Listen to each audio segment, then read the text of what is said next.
Welcome to Slab Podcast, episode 74, where the grades matter. There are no rules. How you doing, Professor Oak?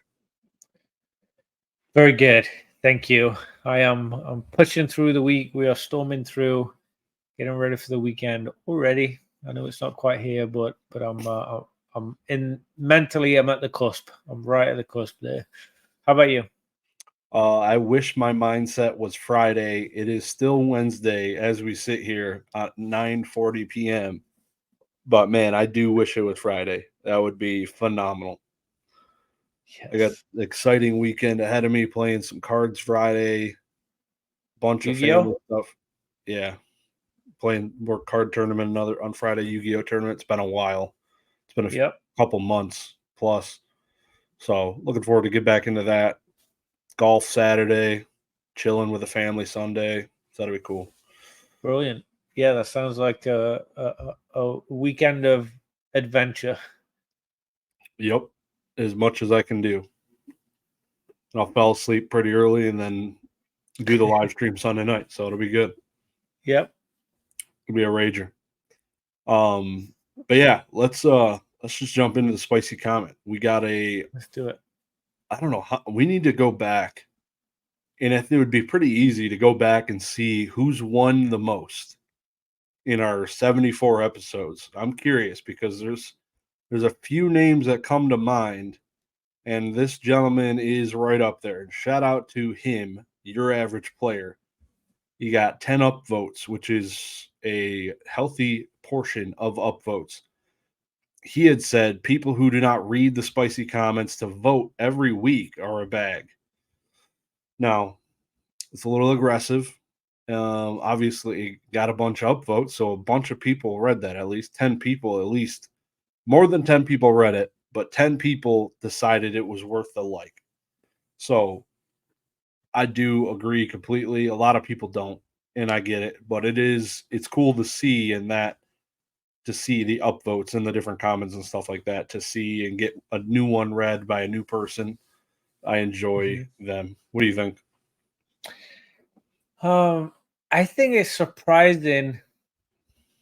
I think the irony for me with this comment is when we get hundreds of views on videos and there's 10 people that will vote the spiciest comment, and that is the comment that wins, is that people aren't voting and reading those spicy comments. So I think there's like an ironic humor in that I can pull out for sure. But yeah, I want you guys to read them and click a little thumbs up. I would love that and appreciate it. I love the interaction and the involvement. We're not doing it just to get attention or whatever. Like we generally enjoy it, and we want to know your opinion. Come back, leave one yourself, and if you don't have one, leave a thumbs up. It's fun. It's just fun. It doesn't really mean anything. Yeah, good stuff. We did have a runner-up too, right? So we had our friend Rusty, TCA Gaming, and he said the problem with school is that they don't teach kids real life skills. He said he went homeschool this year with his family, and that's something we're making sure to incorporate. Things like paying bills, learning how to cook and changing tire, how the internet and power works, banking, debt, taxes, that kind of stuff. That's a lot of life skills for sure. What do you think on that? You gonna make me judge first? I can talk. You go first. I went first last time. I think all that stuff is brilliant. I think it's very age dependent. Like I wouldn't want like an elementary or middle school kid learning that stuff. Like I want them to be enjoying life. They need to be playing.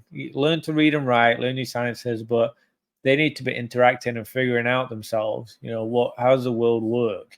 Not necessarily learning the skills to survive and succeed at it, but like learning like what is the world?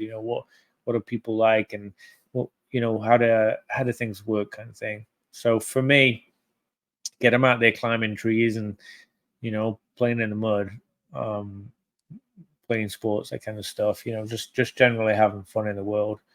even video games. I think video games can be good. You know, it can sharpen your mind in some level. I think when you get into like high school age, that's when I would want this stuff incorporated. Like one of the things he mentions is learning how to cook. Like I started culinary school when I was 11. You know, I did that for 5 years, and then went on to culinary college. You know, that was my first degree that I got was in culinary. So I definitely have a bias there that I would stress anyone to, you know, teach your kids to learn to cook, because the life skills as an adult that has given me the ability to cook so many different things. I mean, it's paid dividends every single day for the rest of my life, essentially, go through that. So that's a huge one for sure. Stuff like changing a tire, you know, learning about banking, taxes. I mean, there's probably 100 examples we could give. I think when they come up in life, you can just include them in it. Just show them, learn them, you know, teach them that stuff, because they're going to experience it. They're gonna see it, and even if it's their friend that's experiencing it, they'll be able to talk and be a part of it. So, yeah, I think it's a good comment. I think the only thing I would say is, do they need to be homeschooled for that? And that's not like a dig at Rusty, but I don't know. I don't know enough about homeschooling. So like I'm ignorant in that fact. Like I don't know really anything about homeschooling, like what that looks like. What do you learn? What do you do? Like do you just teach them the same stuff that they teach in school? Like do you do like block hour sessions? Like I just don't know anything about it. So it's just ignorance on my part there. But I have my kids in schools, you know, regular schools. My wife's a teacher, so you know she's in the system in that sense. And I'm hoping to teach them this stuff myself, you know, outside of school, on top of what they're learning there. So I think it'd be good for me to probably learn more about homeschooling, to have more context behind this comment.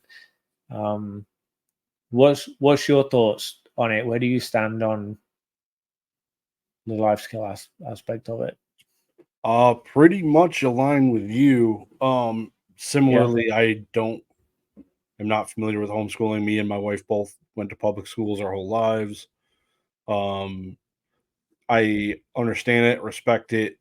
It's crazy times right now with the schools and all this different crap going on right now. Too much different insane stuff happening, but so I respect it. It's a grind. You're whoever's doing the homeschooling, you're gonna be with your kids all day, every day. Some people can handle that. That's a long day. Um, of just grinding out that because teachers have long effing days hanging out with the kids all day. They go home and they don't have kids there sometimes, most of the time when they're older teachers. But when you're homeschooling, you're there all day with the kids. And then after homeschool, you're there all day with the kids. So it's good. That's one of the better parts, I guess, about public schools. Just a little bit of just being able to keep on doing your own thing, let the kids, like you said, get out and do and interact with some people. But there's programs and stuff even with homeschooling where you meet up with other parents and stuff, so there's a lot of that out there. um but yeah, the life skills is surely going to be major subjects when they're of age enough to understand it at home. Knowing the schools are going to lack in all of that, that's 100% going to be coming down. They're not going to enjoy it, but it's not going to be like tests and stuff like that. It's just going to be more so like, here's how you budget and stuff like that. So it'll be cool. I look forward to those times. But yeah, homeschooling, it's for the not for the week, that's for sure. It's a lot of kid time, and some people are built everyone's built differently. So I could never do that. I would never be able to do that. That'd be a struggle. Yeah, when I think of like the weekend and how crazy they are, and I just feel like I can't get anything done. You know, they're like very demanding. I mean, my kids are very young too, so I think, you know, similar to you, age wise, like it's just challenging in that aspect. But the thought of fitting in 8 hours of education into one of those days, I Yeah, mean, that's got to be so challenging. I think most of the homeschooling programs I've seen is about 4 hours or less a day. Oh, so It's it wouldn't much, even be an 8-hour day. Okay. but I'm not sure. There's different programs. So Rusty could be doing 14 hours for all I know. I have no freaking clue. I feel like there's a lot of different programs. I've seen as little as an hour a day, just dedicated, grind it out, which Wow. seems a little sus, but I've seen it. So yeah. I learned a lot in school. Yeah, a Like I lot learned a of lot. yeah. Got picked on a lot, but I mean, but academically, there's just so many things that you learn about. You do learn about the world. I learned about everything about how the world works. yeah. So I wouldn't say that I'm against school, like schooling, public schooling. I just don't know enough about the homeschooling to be for it. Just sheer ignorance. I wonder if my wife would know about it if she has any context behind She's it. a public school teacher. Yeah. Yeah, So yeah, it's maybe something she else. would. Good luck. Good luck to the Rusty TCA gaming family. That's amazing. You're in it. You're in the thick of it right now. School started, so but it is a benefit. Like, oh, we're gonna take a long weekend. We don't got to yank them out of school. We don't got to call and Oh report yeah. it. It's like we're going, and that's it. I'm the principal. Get You in. know that Get in the bus.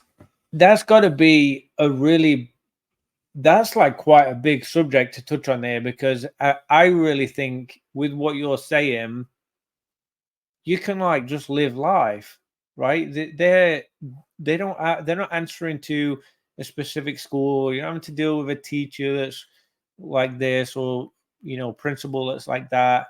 They know they're teaching the kids what matters. They're getting the educational aspect. They're learning the life skills.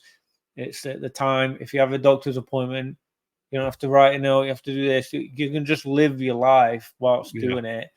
That sounds very freeing compared to how the world works nowadays. Yeah. Like that sounds like a lot of freedom, which I'm sure would be really hard to go back from and go back to the regular school system after that. I could see a lot of advantages in that sense, that now that you mentioned that, yeah. Yeah, my kids would definitely be some of the first ones in school suspension at home. Yeah, wouldn't be good. Time out. Yeah, not good at all. Dad, what does taking the garbage out have to do with learning at school? Like, why do I do this every day? Build muscles. Get the fuck Grit. out there. Yeah. You learn it, physical education, yeah. Go And you mow the learn it lawn. This is science class. Get the out there, dude. What are we doing?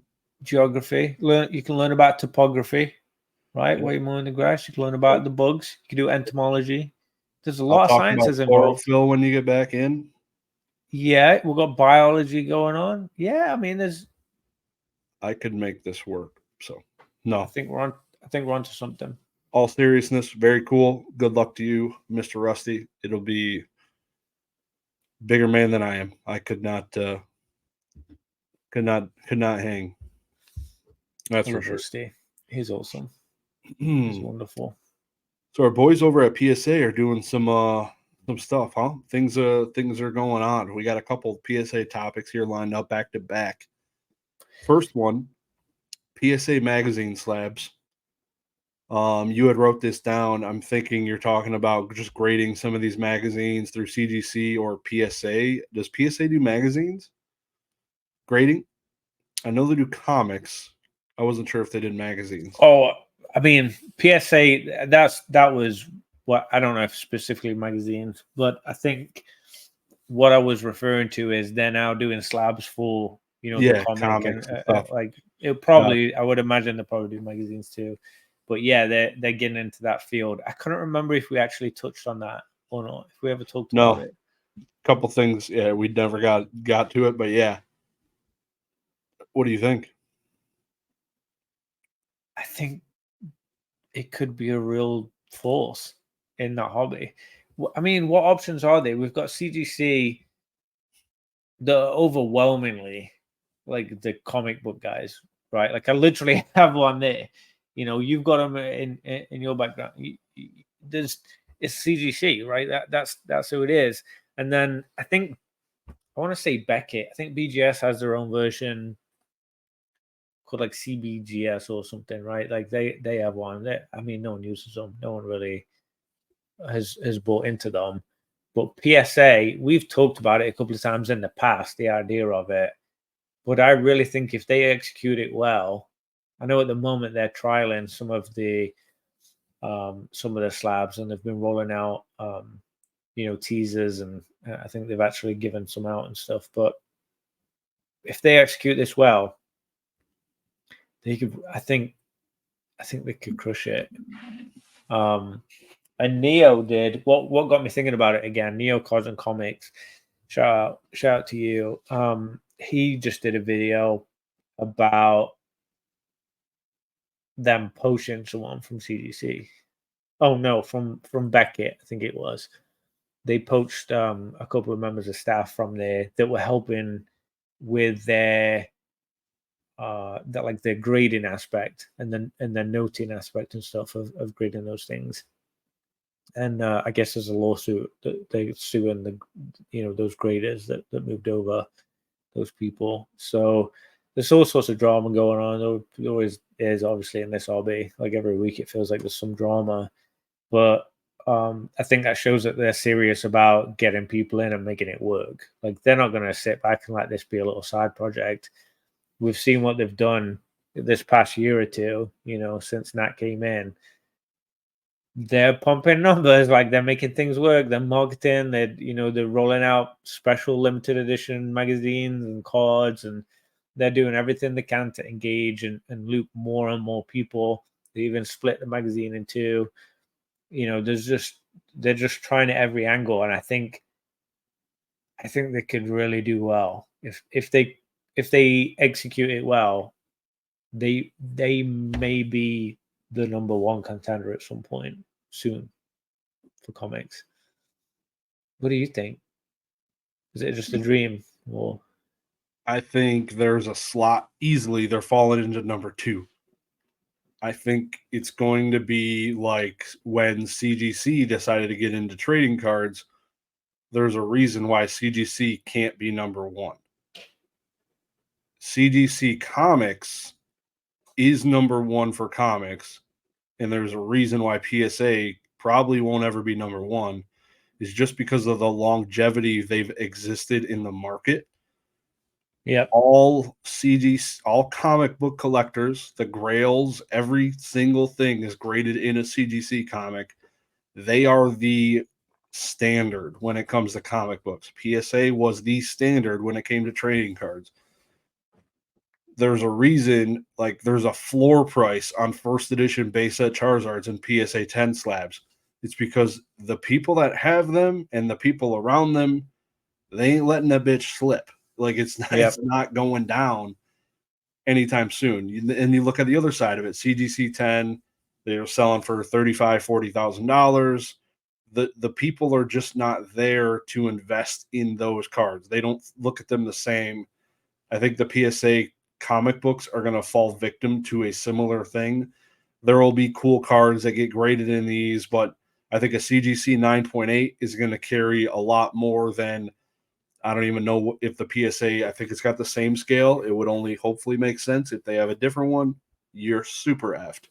But if they did the same scale in a 9.8 PSA graded amazing fantasy comic book, it's not gonna do the same as a CGC ever, I don't think, because the people are invested. Like they're not gonna, it's just another thing. Like they're not gonna let their CGC fall victim for all the money and time invested into it to little brother PSA comic book grader. So yeah, I don't know. You mentioned CGC being the standard. I think if PSA are gonna at some point take the lead and be the number one, they're gonna have to change the standard, and I don't know what that could look like. Started with a label. But yeah, they kept the same fucking label and just made it bigger. Yeah, I don't know. I don't know if they'll get to number one by just doing the same thing that CGC does, because CGC, you rightfully said, do it well, and they've been doing it a long time. All the slabs out there are CGC slabs. Like they are 90%. Yeah, that is what it is. So I'm kind of excited to see how that goes, whether it works or not. I'm really curious. I'm going to be watching it. I am, and I'm not even a big guy, in comics and magazines and stuff. I think I've grown more and more interest as the years have gone on. But this could be a really big venture. I'm curious how big they push it. In other news, they also launched a merchandise shop. I don't know did you look through the pages of what was available? So I opened the email and I think I could just see pictures. I think I saw a hoodie and maybe a couple other things. I don't even remember really, but I didn't see prices except for one picture you posted in your Discord. It's bad. The stuff How bad? Like what you'd give out at like CollectCon, like a promotional T-shirt or like a promotional like souvenir, something that's got their label on it. Pretty basic. Pretty basic, nothing Here's outlandish. Yeah, I mean, honestly, like T-shirt, hoodie, a hat, like promotional items that you'd give out as promotion. I have a PSA hat that you gave me that is nicer than the PSA hat that they're selling on their store. Yeah, it was a nice fucking hat. That was a nice hat. Yeah, it's nice. And yeah, I was like, what? I couldn't tell if it was like some kind of April Fool's joke. They posted a card slab holder, just to like literally a piece of plastic to like hold your card up straight, display on your shelves. And it was like $40 or $50. Was it littered with PSA branding on it, or is it just a slab of plastic? Just a slab of plastic. I mean, literally just a slab of plastic, like just a piece of plastic to hold a card up. I was very confused. I was zooming in and looking at it, and I was like, is this like, am I missing something? I felt like I was missing something there. I don't know. Absolutely insane. But they are really being silly with that, because I think that's an opportunity where if those prices were realistic, I would love a PSA shirt. I would happily buy their merchandise if it was realistically priced. But some of the stuff on there, I mean, one of the things I think I saw on there was like $70 or $80, and I was like, no one's spending $70 or $80 on stuff just because it has a PSA. Yeah, is that 50? That's $48.99 right there. It's just a piece of plastic. Object card stand. Let's see what they're selling Card Saver ones for. Yeah, they're selling $24.99 is not bad. Penny sleeves for 2 pennies. That's not a bad sale. Yeah, penny sleeves for 2 pennies. You love to see that. Mm-hmm. They call them. I love that they call them penny sleeves. Yeah, the irony. Yikes! Yeah, I feel like those Card Saver ones. Are these Card Saver ones, or are they smaller? They look smaller. Oh no, these are. I don't know. Yeah, they're semi-rigid, tall card holders. It looks like that baseball card though is like filling it all out. It doesn't say Card Saver 1. I think they're Ultra Pro. I think I've had one that does say Ultra Pro on it. So PSA t-shirts $35, hoodies $80. Like those t-shirts, they're just like regular Fruit of the Loom, like just a t-shirt with their logo slapped on, right? Am I missing something? Nope. I mean, it's made in USA. This hat looks like, come on. Okay, but it's not a $30 hat. No, that one you got for free was way cooler. Yeah. So I don't know. I guess that's just me saying I'm not mad, PSA. I'm just disappointed. $25. That exact tumbler with the lid is in the Dollar Tree. Yeah. Literally in the Dollar Tree. It's $1.25 in the Dollar Tree right now. So it It just slaps some doesn't stickers on it. just And doesn't have it's the stickers on it. good to go. That's hilarious. Insane. Absolutely out of this world. But as we're on the topic of buying and shopping, we should probably touch real quick on Secret Santa 2024, our third annual Dagreenshiz and Oak Secret Santa in the Discord. Damn. Third year, right? Damn. Crazy. Crazy. Yeah. That's Yeah. awesome. It's been fun. We've had a lot of success, a lot of happiness, and a lot of cool stories and cool gifts shared from all over the world. Excuse me. I will be sending out in the Discord for those of you that are in it. I will be sending out the subscription form in about 4 weeks. I would say it's probably about a month, like literally 4 weeks from now. It'll be mid-October, and then we'll be looking to get that stuff rolled out to you guys with early to mid-November with who you get paired with, so you can start shopping. Very exciting. Oh yeah, join the Discord, link down below or linked in the description. Go check it out.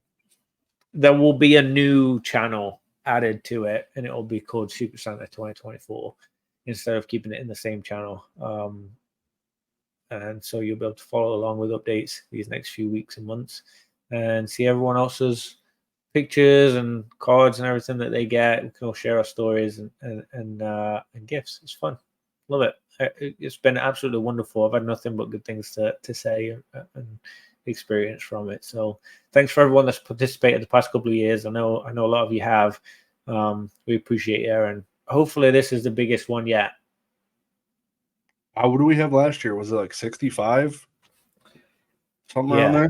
It was, something about that. Yeah, there was quite a few. Sheesh. It's a lot of people. Let's go for 100 this year. Let's do it. That'd be fire. Before we get too far ahead of ourselves, like we already have, what's your spicy comment for next week? Oh, we did skip past those. Mine is going to be I don't know if you've seen this or not yet. The Surging Sparks set that's coming out in the Pokemon Center ETB. There's a Magneton promo. That's the Pokemon Center promo in it. It's the best Magneton artwork ever. Hands down. It's the best Magneton. You think so? Shall I bring up the picture? Yeah, if you got a picture, bring it up while I'm gonna scroll through these really quick to see if I literally just came across the Magneton in this bulk I bought. Like this, I bought like 5 binders of like Diamond and Pearl and Heart Gold Soul Silver, like bulk. And it's like just a bunch of arts I've never seen before, basically. Literally like most of it. Because I've never really looked through bulk of these. It's just hollows. Here it is. I found it. I can't get it to zoom in. This Magneton's pretty dope. That's cool. That's old school cool. It's freaking blurry as balls. Yeah, it's giving 5 pints of beer bluiness. Yeah. But it's pretty cool. It's got like a mountain behind it. And what year is that? 2010. Yeah. Yeah. It's like, there we go. Yeah, that is cool. I thought that was cute. Okay, not a bad one. My comment, and I think it's unlike sports, who has all the professional sports to continue trading card sports continuing for the rest of our lives, Pokemon could end in less than 10 years. It could be a dead TCG in less than 10 years.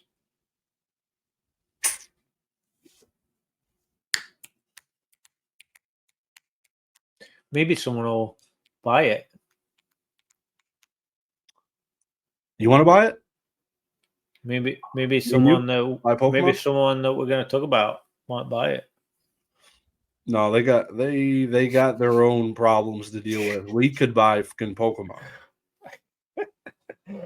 Oh, I'm going to send the agent a little offer. There you go. I don't know if I'm ever going to do that email again. No? What was your offer? No offer. Not going to talk about that. Not $2 million. Not $2 million? Nope.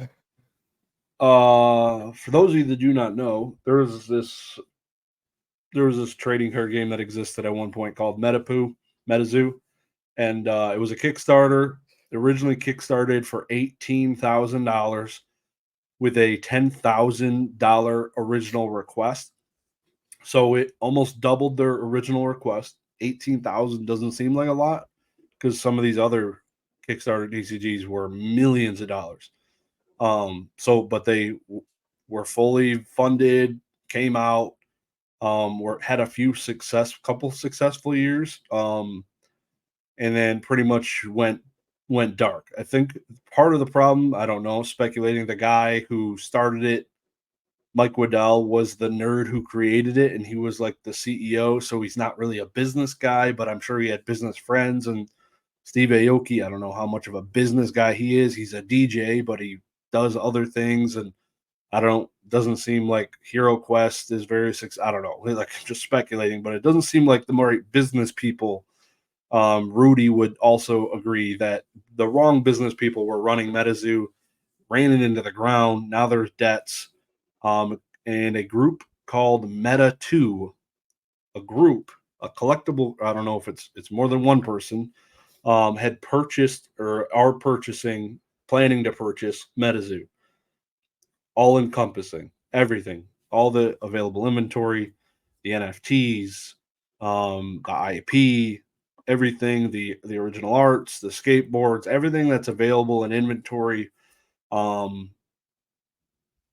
And the biggest thing is the IP itself, and continuing it and developing it and continuing to develop the sets that were just ended, war, and stuff like that. So there's a company, again, called Meta2 that are looking to purchase it for the small price of $2 million. First reaction, what are you thinking? I forgot all about it. I forgot this was even a thing, until this came up. I knew obviously people would be interested. I wasn't really sure if anyone was going to take it serious and see potential there or not, but I'm excited at the idea of it. I really am excited. I would like to see what happens. I think you touched on a major flaw in the last business that was owning it and running it with Mike at the helm. We needed a CEO that knew how to be a CEO, and we needed a CFO that knew how to handle numbers. And he failed to hire either. And I think because he lacks leadership, I don't think he's a good leader. I think if he had strong leadership, he would have put the right people and trusted them in the right place. Yep. And we'd be having a very different conversation today if that was the case. That's me just speaking professionally. My heart and my head in this new venture with Meta2, I think as long as the right people are in the right place and we can organically get interest and make good cards and make good sets and make, a good game and stuff, good artwork. I mean, I think there's space for it in the hobby.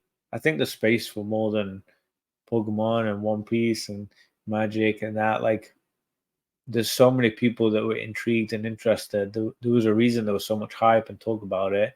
It got into Walmart, for God's sake. Like, people knew what Metazoo was. So I just think genuinely there's a lot of potential there still. Even now, I don't think any of it's been unlocked or unleashed. I'm excited to see what they do with it. Genuinely, like I'm really intrigued to see what's next. What are you thinking? What's your first reaction? My gut reaction this morning is within the first 15 minutes of hearing this was happening and hearing Charlie Herlocker's name and involvement was the only name I heard at the time. I purchased my first ever Kickstarter Metazoo box off of eBay. The original. Yep. I just went, I was like, F it. This is it. I'm going in. I've always wanted one.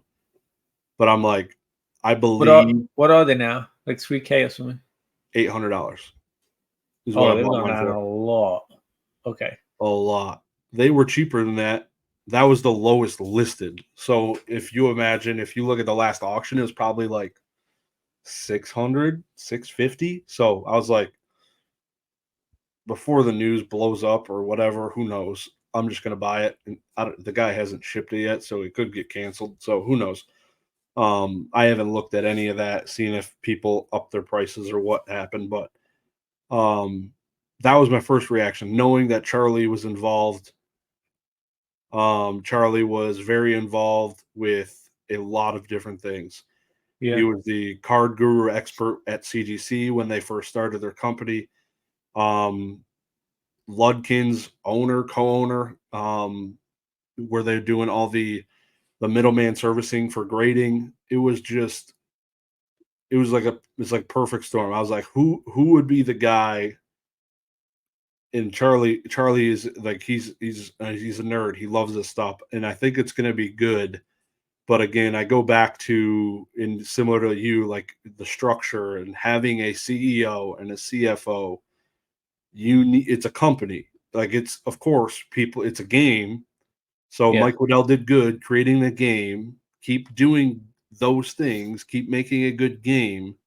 But it's a company. It needs the CFO. It needs a couple of big brains at the top to know what the F they're doing and not F the numbers up and not embezzle stuff and not do this and this and this and this, and don't be doing wild parties on company card and expensing it. Like, just there's stupid stuff companies can do. And you just need to have, and it's tough to find that, unfortunately. So I think Charlie is a good start, and I think he's definitely going to have his mind on right. And on the flip side of that, you're buying an IP that is in the public domain, basically. So you're buying the rights to Metazoo, the game. All of the characters in Metazoo are in the public domain. That's always been my least favorite thing about it, but it's also one of the nicest things about it. So it's like a two-edged sword. So it's stabbing you, but it's also relatable to people that don't like TCG. So, oh, cool, Babe the Blue Ox. I don't like trading cards, but that's a freaking cool card. I guess you can get some strays, like some strange people that don't collect cards and they can cross over kind of. So, but it being public domain is strange to me still. So you're really just, I don't think they buy this for $2 million unless there's plans to do something with IP and actually create the game again. You're not buying this for $2 million to flip product and sell a few skateboards and uncut sheets. That would be insane. The hugest dice, like, that's a loss. The only way to make that, any of that stuff make sense again, is to create something out of the IP. I don't think they're going to flip that. The plan would probably, my thought is to rebirth the IP. And what is Metazoo? New sets coming out 3 times a year. Okay, now we could sell some of this off because we're back. Like, so I'm looking forward to that, the comeback. It'll be cool. I think some of the right people are there. It'll be really interesting to see how it plays out. I'm looking forward to it a lot. I like that you touched on the business aspect, to agree with me on there, because that, there really is a reason why CEOs make big money. They're not there for the fun of it. They live and breathe what it is that they do, and they're very good at putting the right people in the right places, within each. I have a lot of faith in like CEOs, especially CFOs and stuff. I don't agree with everything they say and do, but Yeah. I definitely understand that structure, and structure, as long as they keep it as horizontal as possible, and it's not too vertical. I think they'll do fantastic. They don't need to hire a lot of people. You just need a few really strong ones, especially for something like that. But it's not a hobby. It's a business. You said it right. It's a business. I mean, it's on Walmart shelves. Like, you can't run that like a hobby. It isn't at that point. You need to take it seriously. You need to understand where your numbers are, where your numbers are going. Yeah. Mike did that. Like, no, that's really clear. did. Yeah. And I think he owns that. Like, I'm not saying it as like, to hit against him. I think everyone knows that, and I think he owns it. But I think the other thing, like what you were saying, is the potential for the future sets that would create the hype and the branding to come back and be strong again. I mean, there's, you said about that stuff being in public domain.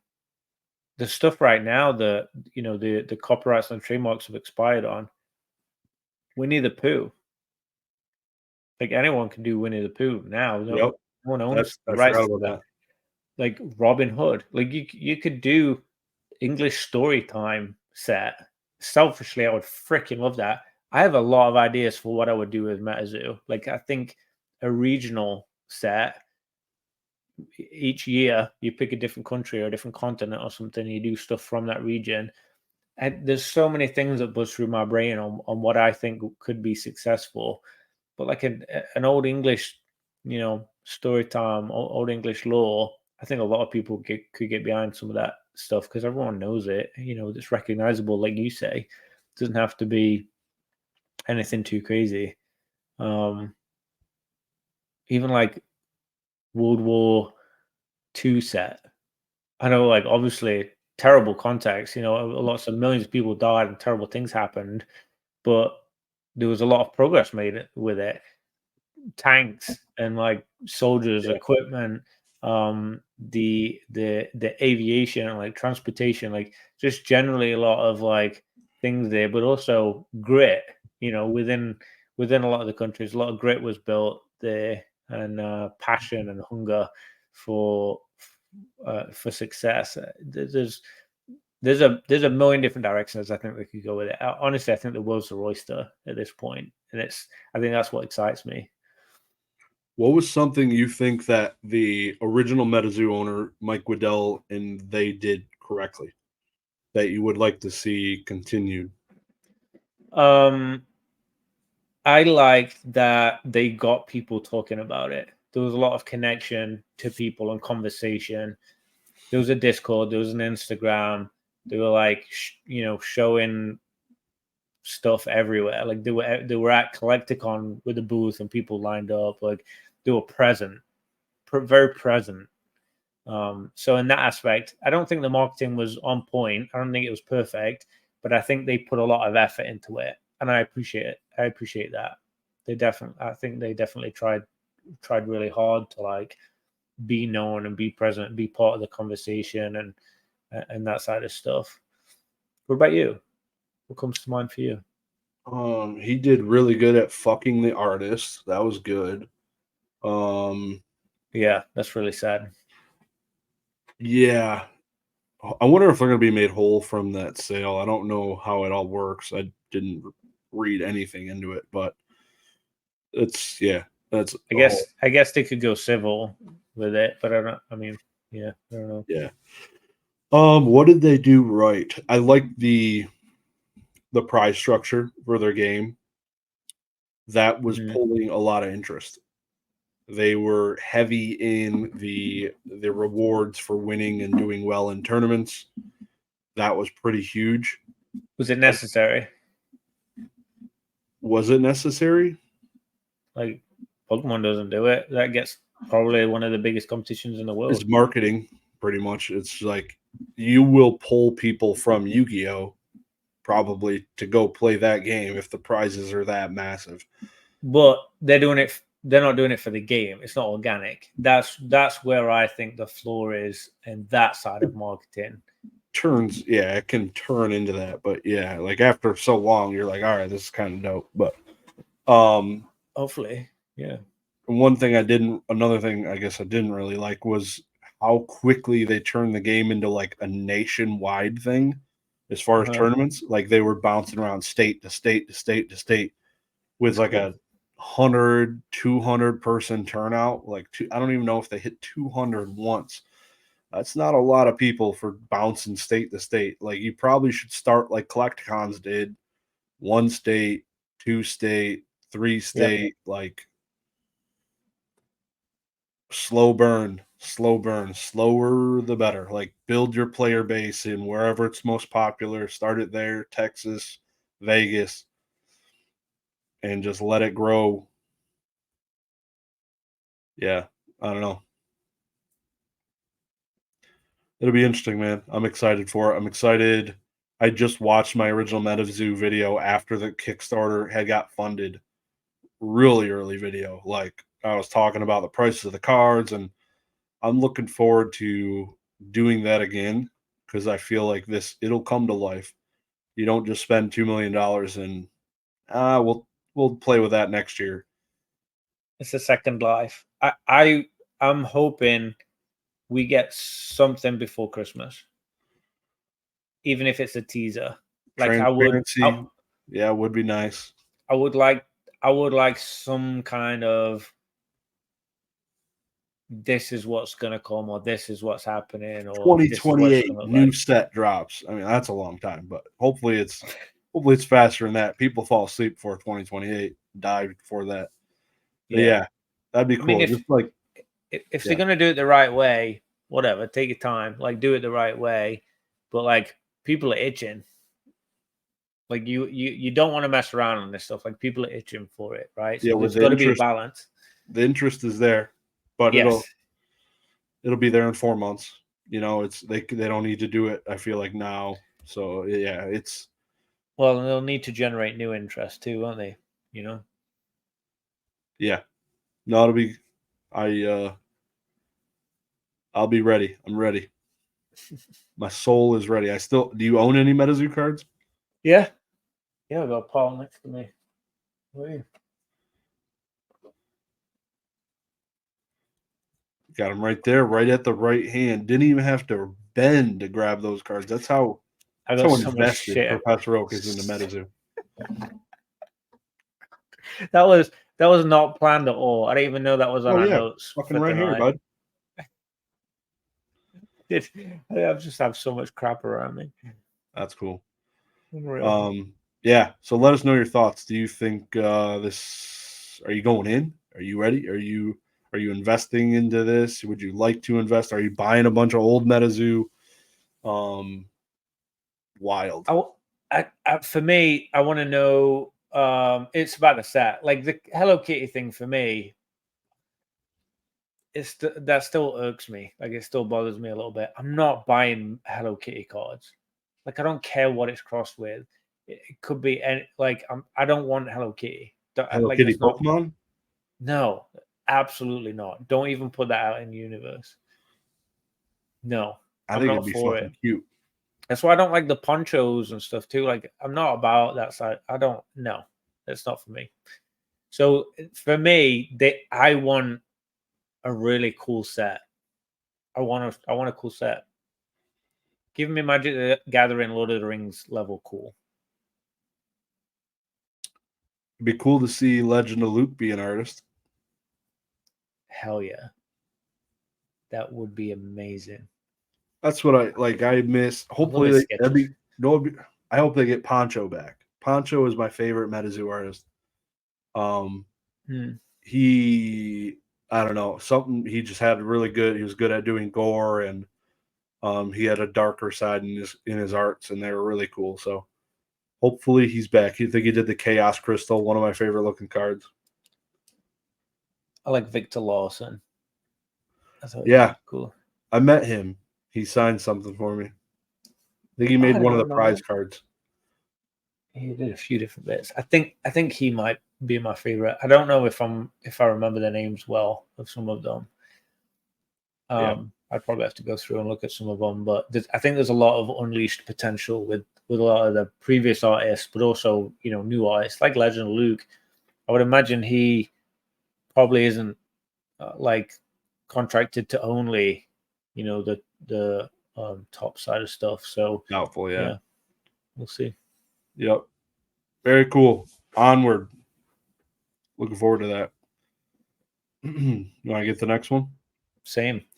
Did I add this one or did you? I did. Okay. So the Luffy promo, a good friend from One Piece, in the PSA magazine. You were talking about this on your live, I think, and saying that you couldn't believe the 10 was like 250 or something. All right. Yeah, they were like 220 to 240, which is insane. For a free card. For a free effing card. It's giving special delivery Charizard vibes. That shit's wild. That's a lot of money. Because what's the membership? $99 or $120 now? Yeah. I hope mine gets a 10. Because that'd be cool to pay for 2 years of freaking memberships. And they give a heads up. Hey, if you sign up, you'll get this next month too. They did marketing saying sign up and you'll get this card. So people could have got it at that price. So I could have just kept signing up. Yeah. Did we fuck up by not just making tons of different accounts? Yeah. Should have signed your gran, your mom, your kids, the dog, everyone. Dude. Yeah. We really messed up. That's a small price to pay. I like the artwork. Yeah, I think I've got mine up there. And you'll get PSA magazines for another 12 months, and you'll probably get maybe one more promo card in the next 12 months. Yeah, seriously. For those that haven't seen it, this is it. It is epic. You didn't even rip it out yet and grade it? No. I should. That's going to be worth money, man. Invest. See it, keeping it sealed. It's fairly good centering, and I don't see any whitening, but it's got a bit of a bend from the idiots that deliver the mail. They bent it in the mailbox, so I don't know how strict PSA is on that. Maybe they'll give it a 10 because it's their own card. Yeah, could happen. But that was crazy to me. I couldn't believe that free ass card. It looks nice looking texturing. Man, that's expensive. I think One Piece in general, I've been following a lot of the cards in Fanatics, you know, PWCC auction. I've just been watching them and seeing what they do and stuff, and they all go out of my price range. All of them, they all go out of where I would want to pay, even though I like the artwork, which is surprising to me. But again, not surprising because I don't know enough about them. But owning a full CGC 10 set of One Piece feels cool. I love those artworks. Oh yeah, that's cool. Yeah, I remember seeing the video. I literally was just looking at your YouTube page the other day and looking at some of those videos. Yeah, that's cool. I think like you literally like 3 of your last videos were all One Piece. Well, pretty sure. If not all 3, the last 2. I like it. I was like, that's funny. Yeah, I like it. I would have never seen that coming if you told me that 2 years ago, even a year ago, maybe. Like it wasn't on my radar at all. But I like it. I like the show. I like the cards. I mean, some of the artworks. I mean, I don't really have anything bad to say about it. I think the whole concept and the story and the characters, I think it's pretty cool. When you say you like the show, are you talking about the anime or the live action? The live action, but I did watch some of the animes. What I need to do? No, I thought it was fun. The problem is I didn't understand some of it because they were just random episodes that I pulled up. So what I need to do is I really need to start from the beginning and actually like watch the show. The problem is like there's like 1,000 episodes or something, right? So I don't know if I want to get sucked into that. So I got a little bit nervous when I was thinking about doing that. But I did watch a couple of episodes. There were just people in there, and I was like, I don't know who this is or I don't really understand what was going on. I don't have the context behind it. But it seemed fun. Guess how many hours it would take to watch all of One Piece?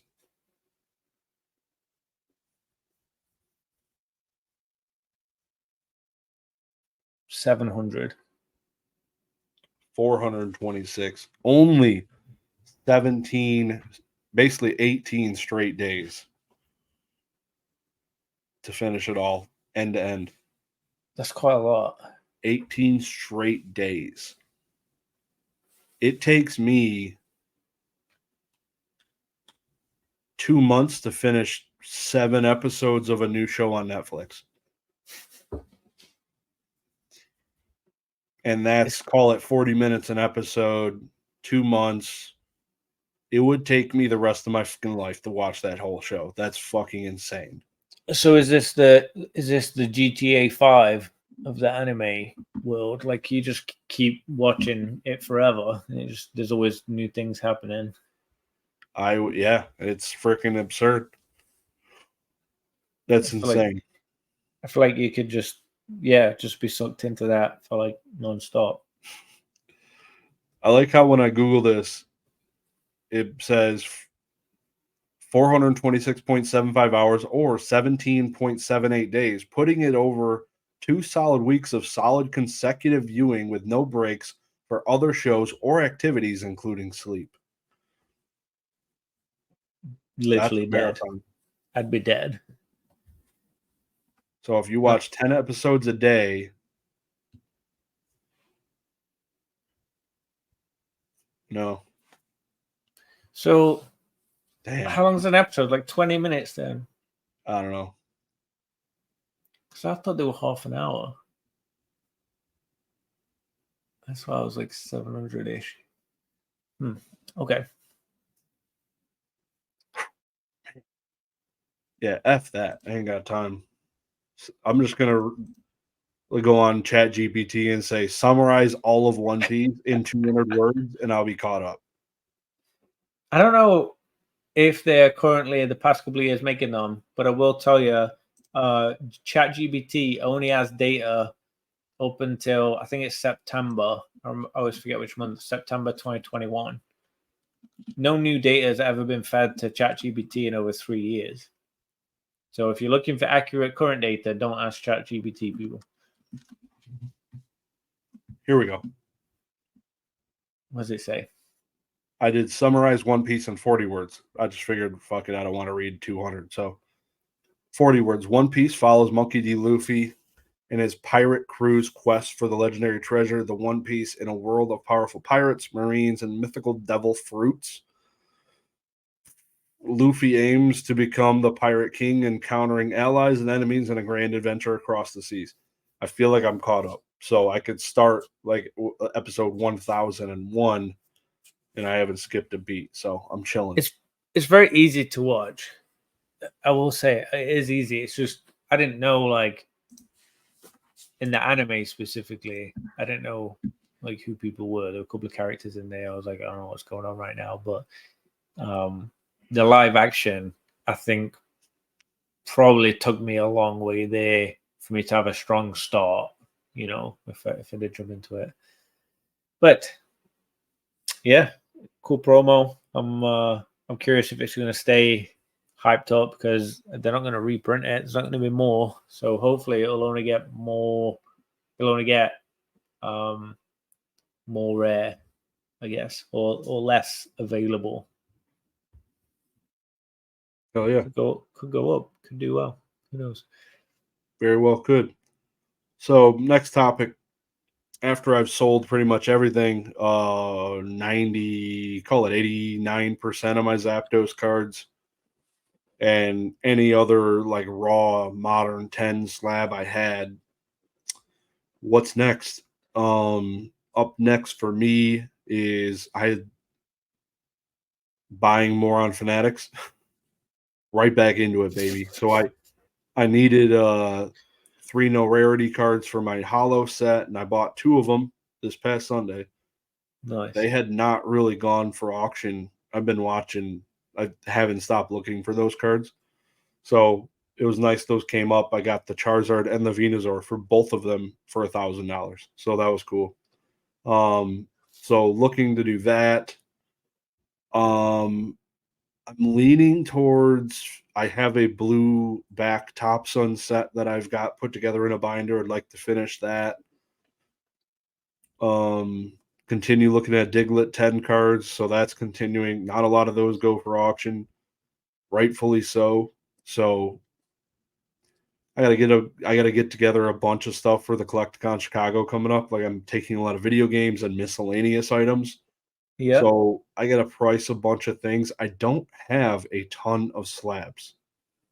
I don't. I'm selling some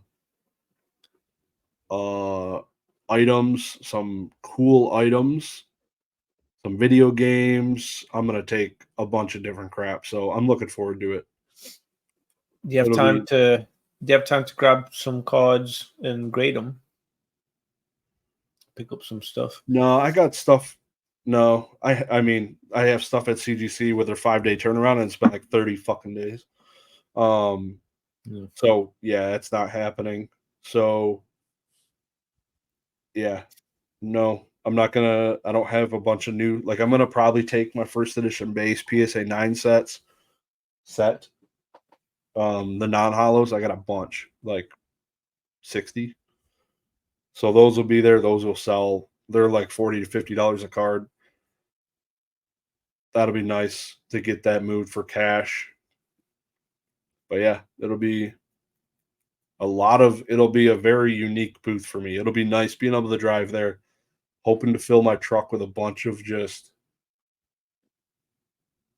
random Stuff. shit. Get it the fuck out of my office. Not this stuff.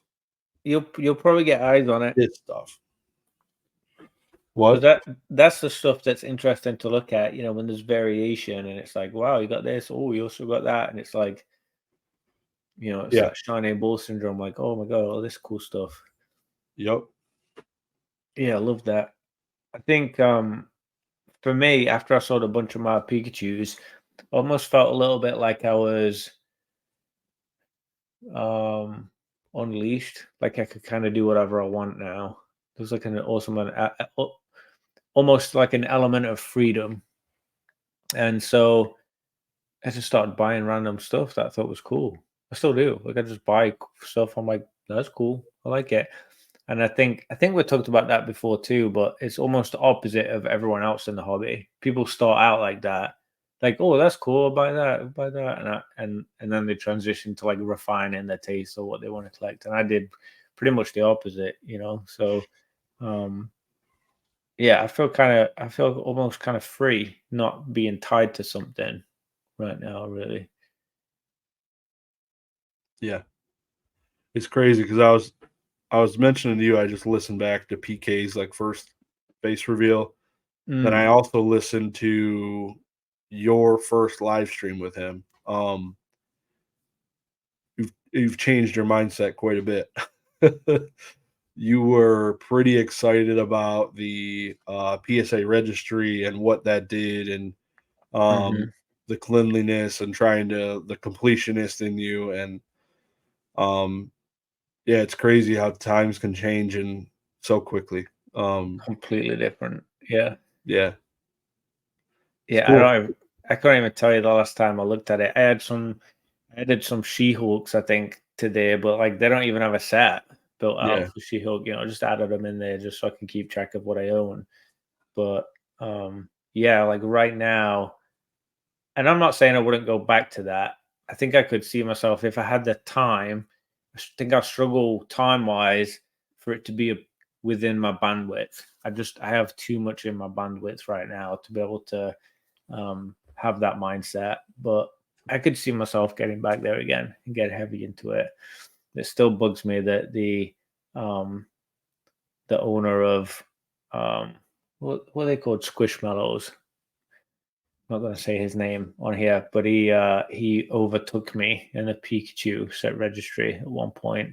That's always given me a motivation to want to get back and get my set built back up and overtake him back. You know, so I think I was number 2 in the world at one point.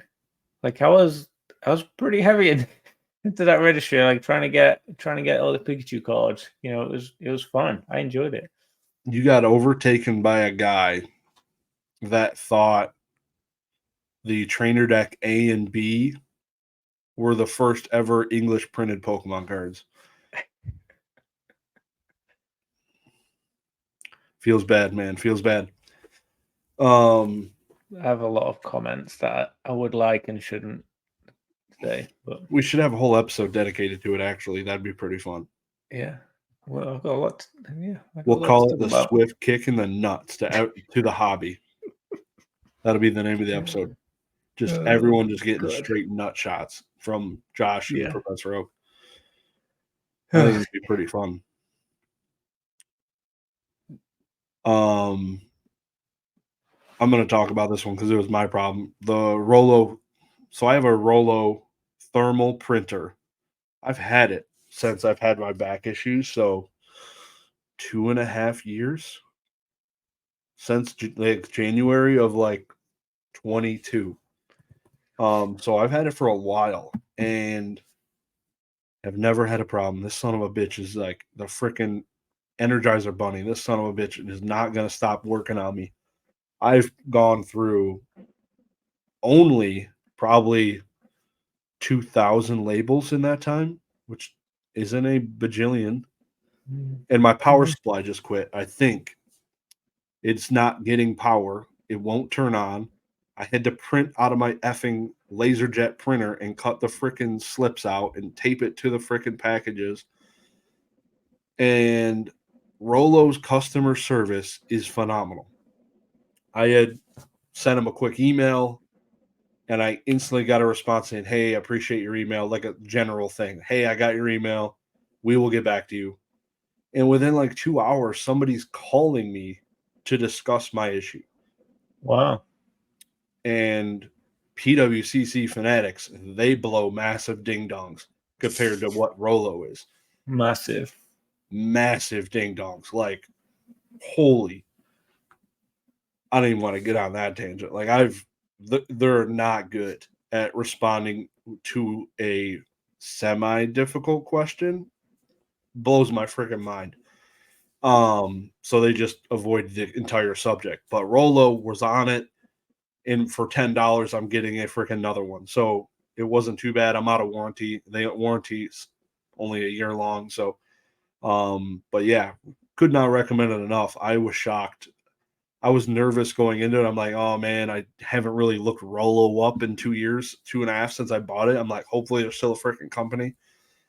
They must be doing well because they have very good customer service. So 10 out of 10, recommend the printer because their customer service is also awesome and the printer is awesome, even though it's dead for the last 48 hours.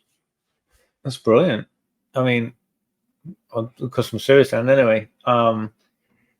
I have a Polona or something. It's terrible. It just prints terrible quality. There's like lines and gaps and bits missing. I've tried with the pens, cleaning the head, like doing all the stuff. It's just very low quality. But kind of similar to what you were saying. I used to have it running through my laptop when I was at the old house. And I remember, printing labels, selling stuff on eBay, printing labels through it. And then I got this Mac that I've been running for a little while. And I tried to change it over to run on the Mac, and I just couldn't get it to work. And I contacted their customer service, and it was, I think they were Chinese. They were English wasn't the first language. That was a struggle. But they made a DVD. They like recorded a DVD of what to do and mailed it to me for me to install it. And I just watched it and did it. Like in 2020, it was like 2023. I want to say it was last year. It might have been the year before. Fuck. A little while ago, they literally made me a DVD and sent it to me of how to install it on Mac because of the language barrier. They just like screen recorded and showed like what to click and where to go and stuff. Yeah, it makes sense. If they're in China, then I don't think they have YouTube. So yeah, wow, that's pretty crazy. I would have been terrified to put that in my computer. It was You're like, a little yeah, bit. this will It was fucking work. Put that sketched CD in out. there. Yeah, Trojan, maybe they've SOS been virus. watching us this whole time. Who knows? They're inside of your computer right now for sure. God. There's a couple guys wanking off right now to this very podcast. Good job I don't do anything nefarious, because if they do, like, they could probably have a field day with some people, I'm sure. Yeah. That's funny. Yep. That's terrifying. I don't even like putting foreign USBs in my shit. You still have a disk drive. That's amazing. Yeah. Well, I watched it on. I didn't watch it on the computer because I was doing it on it. I watched it and then I did it on there. So, yeah. But the Mac doesn't have one. It's like a box thing. I don't even know what it's called. It works really well though. Looks a lot better than any Microsoft I've ever had. So yeah, I agree with we need to figure out, like, what is the best company. How much was yours? I don't remember. It was like on sale and I had like some points or something. So I ended up getting it fairly cheap. I recommended it a couple of times in the Discord because of its price, and like haven't really had issues with it other than the fact that it's just prints low quality. Like, it's not a clear print when it prints it, but like you kind of get what you pay for, right? So I don't remember how much is a Rolo. There's two kinds. So the wireless one, which is connects to my computer through the Wi-Fi, which is what I have. I think is like $229 or $249, one of the two. Yeah, that's like double, I think, what I paid. Yeah, I want to say this was like 110 or 120. And I want to say their plug-in one is probably 150. So if you want to connect it USB to or Ethernet to a PC, it's cheaper. But with my laptop and shit, I don't have enough. The Wi-Fi is ideal. So yeah, that makes sense. But it's the quality is perfect so far. Can't complain. You heard it here first. What else we got? TCGplayer now selling Japanese. I feel like they teased that a little while ago. I think Mason covered it, right? They were teasing that a little while ago that might come.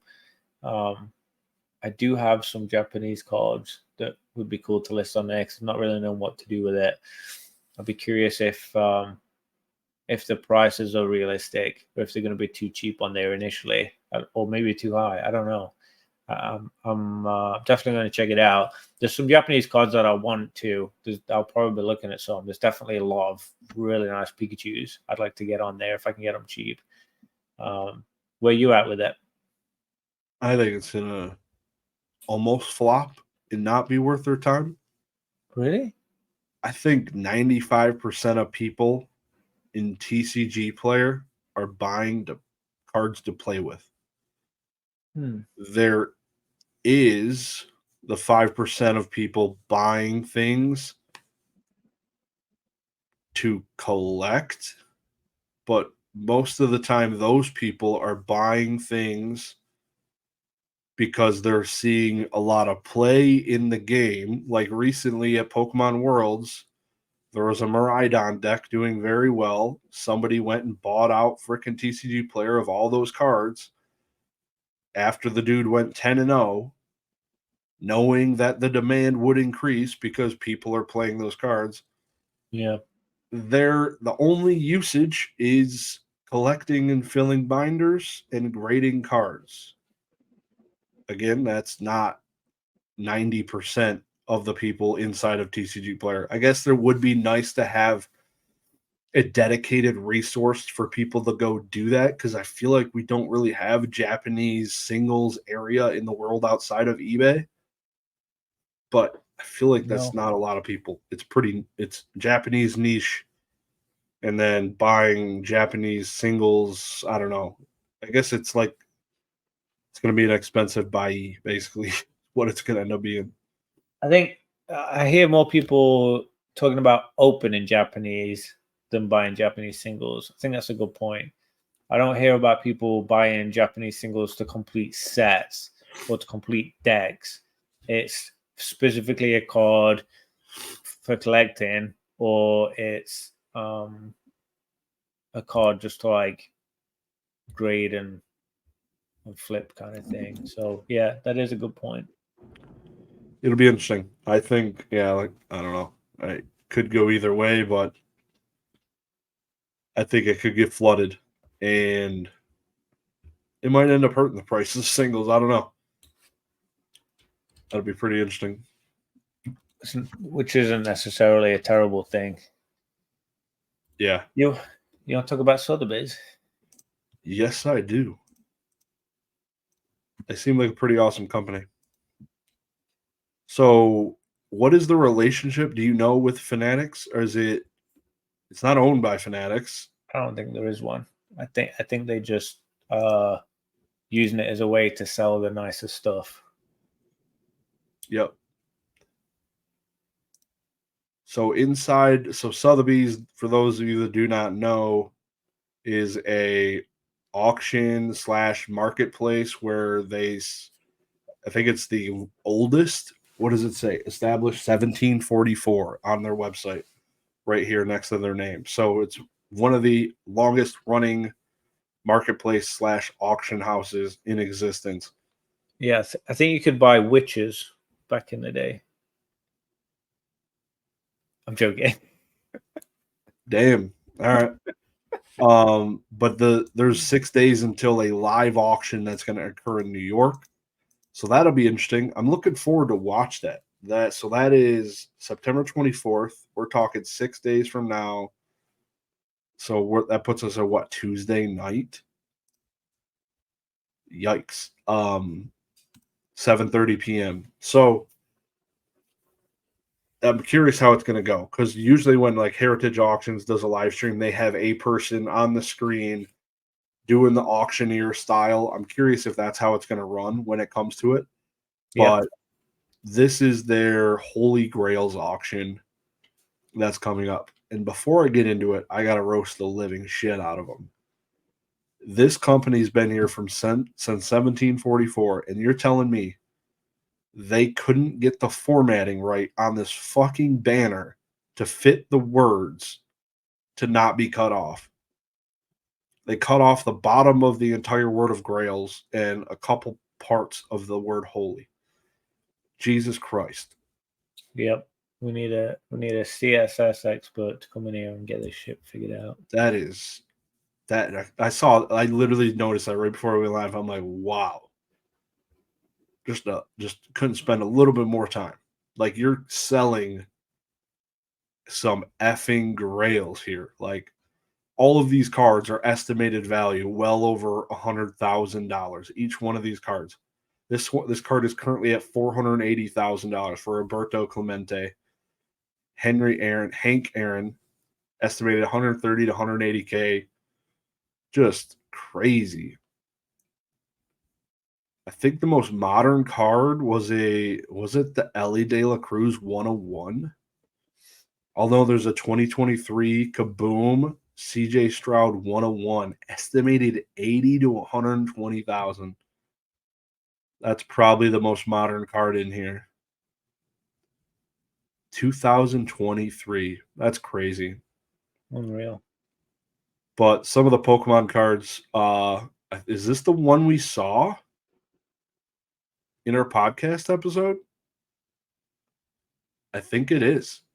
The one that they had as like the front banner thing. No, I'm talking about that Sean showed on the podcast. I thought he showed us an Illustrator signed by Akabane. Pretty sure. Oh. So there it is. It's currently sitting at $160,000. Pristine 10, shout out to Wolfie Collects for grading this recently at the National. Sitting at a low 45K right now, estimated value 450 to 550, which is about double a PSA 10. Yep. So that's what makes, like, seeing that generous. I could see it happen, but damn, that's a fucking reach for a CGC card, you know? That would be the highest ever sale of a CGC card, I think. Protostoys, Though, yeah, the Proto Stoys that sold, I thought, 300K or something. Okay, so what do you want to play this? Do you want to guess what it's gonna end at? Yeah, take a guess. And do you want me to guess and you do over under? I No, think that's the best way to do it. Let's guess who gets closest. Oh, we should write it down. Write it down. Otherwise, I'm just going to cut you by $1. Whoever gets closest, it doesn't matter if you go over. All right, let me get a. You better hurry up. I do like games. So this is currently at 45K. Last sold PSA is like 175K.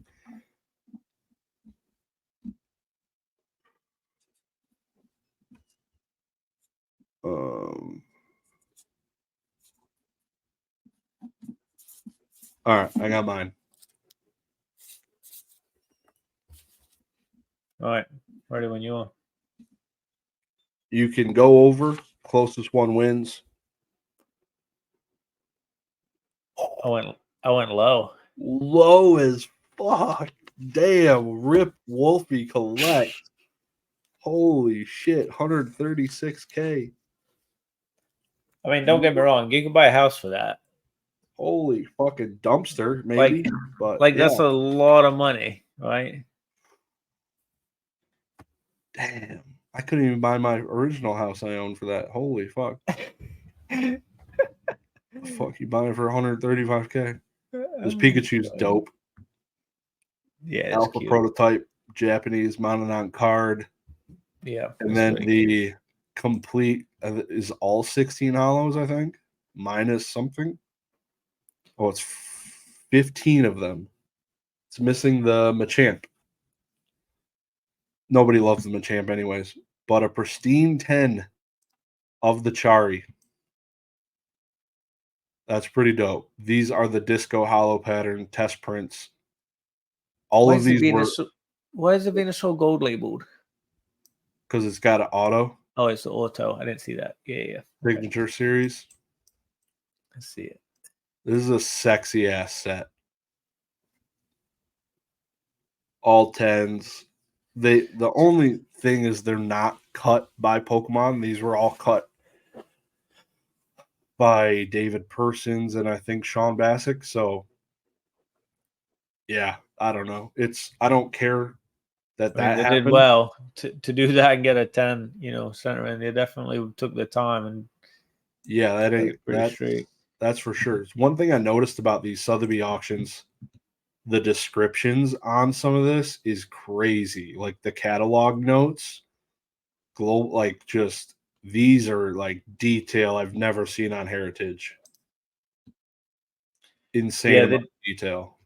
Yeah, I think just because of the caliber of what they sell, people just expect a higher level of service, honestly. So the biz is just, I mean, that's the place to get anything good, Know what it doesn't have? Zoom. You know what it's missing? What? A fucking video.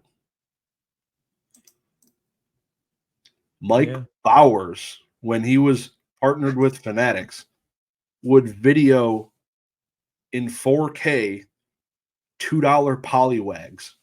Yep. Doing a little. And we're looking at grails. You're not going to rotate this through some fucking light for me, my guy? Yeah, it would be nice, especially the back. Instead, we just get some plain-ass Z&G Emporium scans. Jesus. Should I try and register here? No. Why not? Treat yourself. Damn, this is cheap. 6K. 101, 2006. Tom Brady. Anyways, Sotheby's is happening. I'm looking forward to seeing how it develops. I want to see if they do it live. That'll be cool. Shout out to Ellie De La Cruz. Very cool to see. He's got a card in here, 101. Crazy shit in here. It's cool that this is the first time they're ever doing this, I feel like. A collectible style auction. And instantly just some of the biggest cards ever existing are being sold just off the rip. Like the respect on their name is there for all these people to be like, yeah, like Wolfie. He's like, I didn't hear Sotheby's probably last year, but I know they got the reputation. Yeah, I'll sell my most expensive card I've ever owned for them. YOLO. Wild. Okay, so these cards then, would you say these are all holy grails Yep. of their format? Yep. I don't know enough about all of these. Like some of them are obvious ones, but like some of them I'm like, I don't know if that's holy grail. I'd have It to lean on depends someone on else. depends on what you consider a holy grail, but for me, somebody who a lot of these are more than my salary, they're estimates. So Yeah. Yeah, that's if you could own something that's worth more than a year's salary, you're doing all right in my Like book. I wouldn't have said like, a card from last year was a holy grail, like a I mono mean, card. Like, I but know. I guess it Yeah. is. And he could literally break a leg. He could Tua Tagovailoa himself, and his card could be worth $5 next year. That is why sports is terrifying. You're rolling the dice insane. He could never win a Super Bowl, CJ Stroud. Never. Probably won't because he's from Ohio State. They suck. But yeah, there's way too much dice roll when it comes to modern sports cards. Give me a scratch off instead. Yeah, the thing with that card specifically is it's a one of one, so we're never going to be able to compare it against another sale. It's just going to be when it sells itself if it does. But The I like only I there's like the other one of one one-on-ones aspect. of CJ Stroud though, so I mean you can kind of get a feel for it. I also hate Kaboom cards. They look like fucking child toys. Yeah, I don't think But people are rock hard over these. I don't get it, but one of one. It's unique. yeah, for sure. I mean, we've got Unigaba BS that people love. That's my guy. No, why have we gone? What's going on? Yeah, I noticed you're a little blurry down the small little. Oh, There, you're back. You're back. You're back. I don't know what happened there. Sorry. Cool. You want to wrap? Yeah, let's wrap it, man. Let's wrap it. Well, thanks everyone. That was fun. I feel like we touched on a lot of pretty big topics this week. Lots to talk about. There's always somehow every week there's new things to go over. We already have some notes ready for next week. We've already got some stuff. So keep watching. Keep giving us a thumbs up. Leave your spicy comments. Watch out. Listen to UAP. Watch out in the comment section. Read the ones that you like. Give a thumbs up if you like one of them. If one of them appeals to you, if it makes you laugh, if it's spicy, give it a hit and make sure we talk about it. So thanks everyone. Appreciate you. Have a good one. Go check out the Discord. Peace. Bye.